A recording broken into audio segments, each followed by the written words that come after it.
আসসালামু আলাইকুম, welcome to ইজতেমার কামকাজ। তো বন্ধুরা দেখেন, ইজতেমায় কীরকমভাবে মানুষে কামকাজ করতেছে। অনেক মানুষ এই ইজতেমায় কামকাজ করার জন্য এসে। তো এখন যেটা কামকাজ করতেছি এখন বর্তমান, তো এই মেন প্যান্ডেল যে আছে ইজতেমার মেন প্যান্ডেল, তো প্যান্ডেলের উপরে টিন বিছানো হইতেছে, টিন দিয়ে চাল দেওয়া হইতেছে। দেখেন, টিন দিয়ে চাল কিন্তু পুরো প্যান্ডেলে দেওয়া হইতেছে না। তার কারণ হলো এই প্যান্ডেলটা আছে প্যান্ডেলটা ভাগ করা আছে। হয়তো ধুবড়ী ডিস্ট্রিক্ট এতটুকু চালের কাম করব, বা গোয়ালপাড়া ডিস্ট্রিক্ট এতটুকু কাম করব, বা বরপাড়া ডিস্ট্রিক্ট এতটুকু কাম করব। তো যাই হোক, আপনাদের সামনেই তিরফল দেখতেছেন। তিরফল মানে তিরফল দিয়ে যেটা চাল দিছে ওটা হলো ব্ল্যাক ডিস্ট্রিক্টের মানুষে চাল দিছে। আর ওই দেখেন সামনে, আমি আপনাদেরকে জুম করে দেখাই, ওইখানেও আপনার তিরফল টানানো হইতেছে, মানে তিরফল দিয়ে চাল দেওয়া হইতেছে।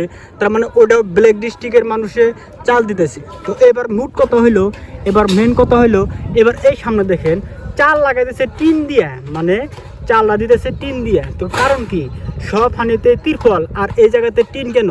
তো এইবার কথা হলো, এই জায়গায় টিন দেওয়ার কারণ হলো এইখানি জায়গায় যে জায়গাতে টিন দিয়ে চাল দিতেছে, তার মানে এটা ধুবড়ী ডিস্ট্রিক্টের মানুষ টিন দিয়ে চাল দিতেছে, আর বাদ বাকি ডিস্ট্রিক্টের মানুষ তিরফল দিয়ে চাল দিতেছে।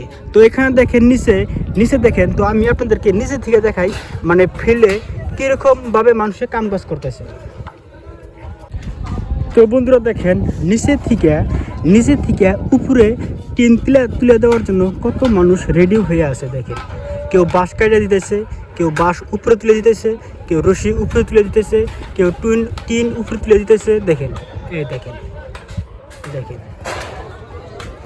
আর একটা কথা হলো, আপনার প্যান্ডেলটা আছে, প্যান্ডেলের বাঁশ দেখেন, অনেকগুলো বাঁশ দিয়ে কাম করা হয়েছে। দেখেন, তো আর একটা কথা হলো, এই প্যান্ডেলটা আছে মানে মেন প্যান্ডেল, তো এই প্যান্ডেলটার দিকলে মানে লম্বা হলো 1200 মিটার বন্ধুরা, 1200 মিটার।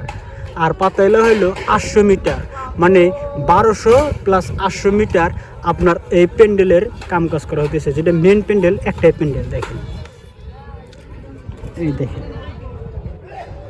তো এই সাইডে দেখেন কীরকমভাবে সাইড দিয়ে লাইন ধরে টিন সাজিয়ে রাখছে উপরে তুলে দেওয়ার জন্য। দেখেন, এই দেখেন। তো আর একটা কথা হলো বন্ধুরা, এই ইজতেমায় টাইম কিন্তু আর বেশি দিন নাই, মানে 21, 22, 23 তারিখে যে আরম্ভ হবো, মানে টাইম শর্ট, একদম টাইম শর্ট। কিন্তু কাজ এই ইজতেমায় অনেক কাম করার বাকি আছে, অনেক কাম। তাই আমি আপনাদেরকে বলতে চাই, এই ইজতেমায় কাম করার জন্য সবাই একটু আগ্রহ করে আসবেন।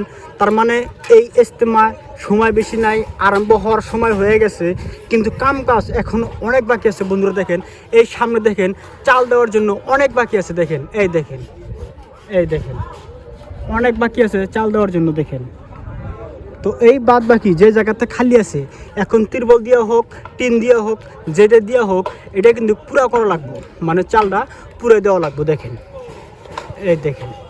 আর এটা হলো আপনার, এগুলো সব যে দেখতেছেন, তো আমি আপনাদেরকে দেখাই, এই যে প্যান্ডেলের মতো তোলা আছে, এগুলো সব হলো দোকান।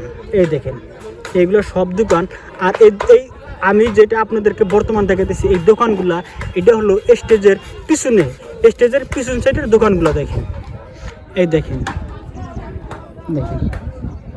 তো বন্ধুরা, যারা কাজ করার জন্য আসবেন, এই ইজতেমায় ফিল্ডে কাজ করার জন্য আসবেন, তারা অবশ্যই মানে হাতের বস্তু, কাম করার বস্তু, দাও হোক, কুড়াল হোক, করাত হোক, হাতুর হোক, যে কোনো একটা বস্তু নিয়ে আসবেন, যাতে এই ইজতেমায় কাজ করার জন্য আপনার ফায়দা হয়। যে জিনিসটা নিয়ে আসবেন, ওই জিনিসটা যাতে কাম করা যায়। তো এখন প্যান্ডেলে কাম হইতেছে, হয়তো আপনার দাও আছে, বা হাতুর আছে, বা করাত আছে, তো আপনারা নিয়ে আসবেন।